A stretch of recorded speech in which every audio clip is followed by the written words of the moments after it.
8 xhur ilu il-kap tal-Partit Nazzjonalista f'komunikazzjoni mal-Prim Ministru għamel il-proposta tal-Oppożizzjoni għal kariga ta' Kummissarju għall-iStandards fil-Ħajja Pubblika. Minn dakinhar, il-Gvern baqa' ma rreaġixxix għal din il-proposta u din il-kariga baqgħet battala. F'kumment li tar il-Net News, Robert Kutajjar, whip u kellim tal-Oppożizzjoni dwar kunsilli lokali, komunitajiet u fondi Ewropej, qal li l-Oppożizzjoni għadha qed tistenna li l-Gvern jieħu azzjoni dwar din il-ħatra. Il-ħatra tal-Kummissarju tal-Istandards fil-Ħajja Pubblika issa jinsab fidejn il-Gvern għaliex il-kap tal-Oppożizzjoni f'komunikat li kellu mal-Prim Ministru madwar 8 xhur ilu għadda l-isem li tressaq f'isem l-Oppożizzjoni, però sal-lum Dr. Adrian Delija u allura l-Oppożizzjoni għadha ma sema' xejn minn dakinhar li tressaq dan l-isem.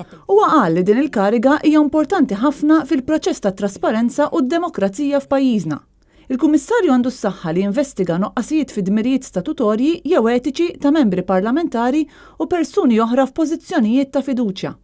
Dan ir-rwol huwa mitlub mill-lat dwar l-istandards għall-ħajja pubblika. Il-Kummissarju għandu jinħatar b'approvazzjoni ta' 2/3 tal-Kamra u l-kariga għandha termini ta' 5 snin.